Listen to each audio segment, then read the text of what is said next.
27वें Urdu drama festival के तीसरे दिन मैं आप सबका आपका उर्दू एकेडमी की जानिब से इस्तकबाल करता हूँ।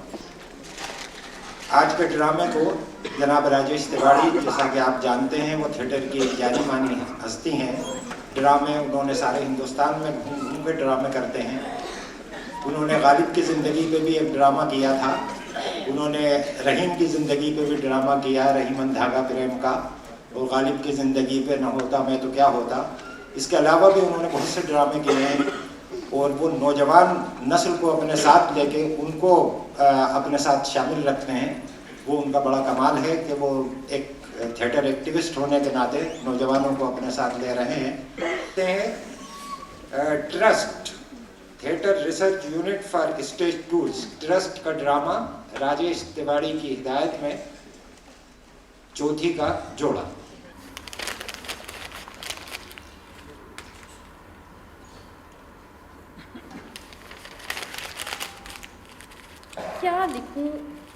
क्या लिखूं इस वक्त कुछ अक्ल में नहीं आ रहा। और जो लिखना चाहती हूँ उसे पढ़ेगा कौन, समझेगा कौन। और सबसे अहम बात, समझदार लोग ही तो होते हैं जो ये सब कबूल नहीं कर पाते। कितनी अजीब बात है कि मैं एक आज़ाद ख्याल अफसाना निगार इस्मत चुगताई लिखने से पहले इस जद्दोजहद में समय ज़ाया कर रही हूँ कि लोग क्या कहेंगे। हंसी आती है कभी कभी खुद पर। मैं जिनसी कहानियाँ लिखती हूँ, भड़काऊ बयानबाजी होती है मेरे अफसानों में, यहाँ तक कि मैं मर्दों की खाल उधेड़ लेती हूँ अपनी कलम की धार से। लेकिन मैं लिखती तो वही हूँ ना जो सोसाइटी में पहले से मौजूद है। अब ज़बान तल्ख है मेरी, तो इसमें भी क्या मेरा ही कसूर है? जो मैं गलत को गलत ना कहूँ तो भला कैसी अफसाना निगार। वैसे एक बात बता दूँ आपको कि मैं इस चीज़ में खुद को भी नहीं बख्शती। जो यकीन ना आए तो मेरी किताबें कागज़ी है पैरन और टेढ़ी लकीरें, पर एक नज़र ज़रूर डालिएगा।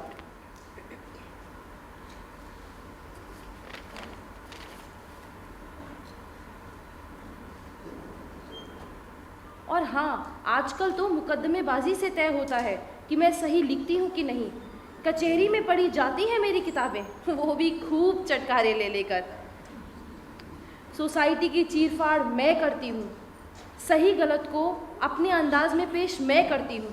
और ये जज वकील कोर्ट में बैठकर मुझ पर आरोप लगाते हैं कि इस्मत, तुम औरत के नाम पर धब्बा हो।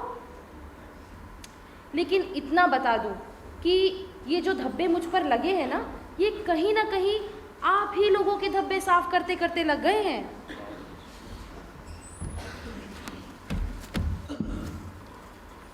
अरे छुटकन मियाँ, कैसे आना हुआ यहाँ पर?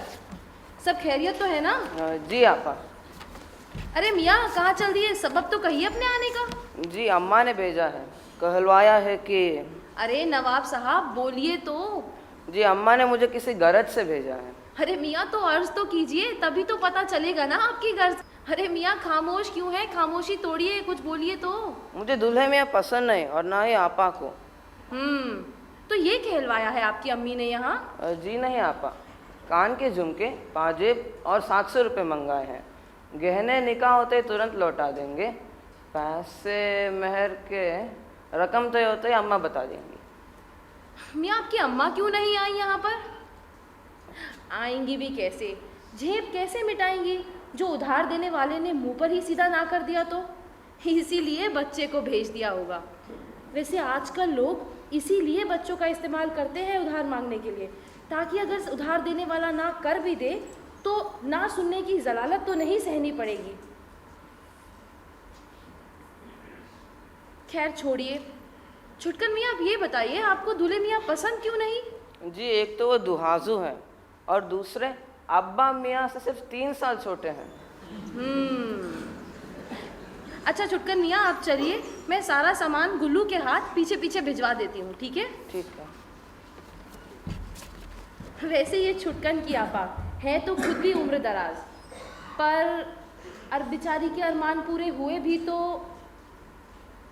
तो क्या शादी ब्याह ही जिंदगी में सब कुछ है? निकाहनामे की मोहर नहीं ठुकी तो क्या जिंदगी अधूरी है या नामुमकिन है? पर हाँ, जन्नत नहीं नसीब होगी निकाह के बिना।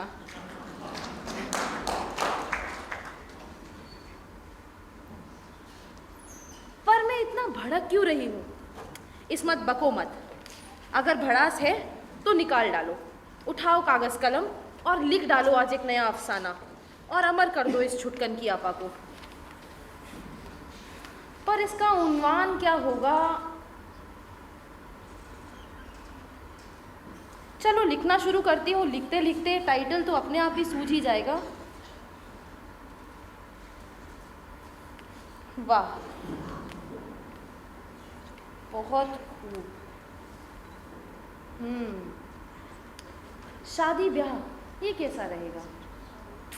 नहीं, गुड्डे गुड़ियों की शादी ये कैसा बचकाना नाम हुआ भला? शादी का जोड़ा, नहीं, चौथी का जोड़ा। चौथी का जोड़ा सहदरी के चौके पर आज साफ सुथरी जाजिम बिछाई गई थी।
सहदरी के चौके पर आज साफ सुथरी जाजम बिछी थी। टूटी फूटी खपरेल के झिर्रियों में से धूप के आड़े तिरछे कतले पूरे दालान में बिखरे हुए। टोले मोहल्ले की औरतें सभी खामोश और सहमी हुई सी थी, जैसे कोई वारदात होने वाली हो। काट छांट के मामले में कुबरा की मां का मर्तबा बहुत ऊंचा था। उसके सूखे हाथों ने न जाने कितने जहेज संवारे थे। जहां कहीं मोहल्ले में कपड़ा कम पड़ता, कुबरा की मां के पास केस लाया जाता और कुबरा की मां कपड़े के कान निकालती, कलफ तोड़ती, कभी तिकोन काटती तो कभी चौखुटा करती और दिल ही दिल में कैंची चलाकर आंखों से नाप तोलकर मुस्कुरा उठती। आस्तीन और घेर तो निकल आएगा, पर गिरेबान के लिए कतरन मेरी 25 से ले लो और मुश्किल आसान हो जाती।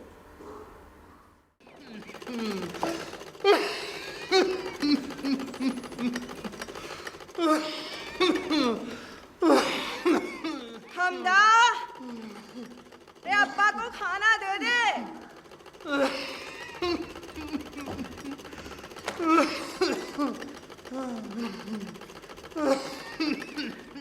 दे दिया क्या खाना?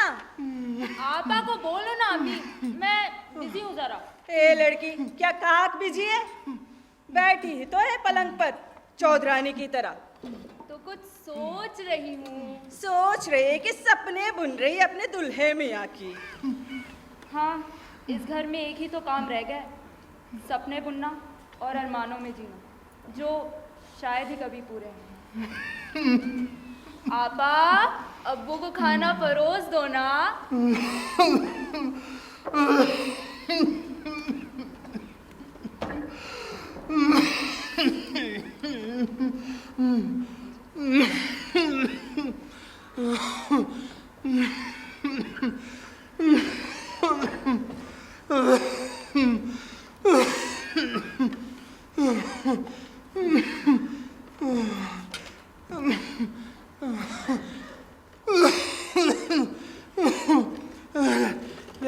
रहने दे,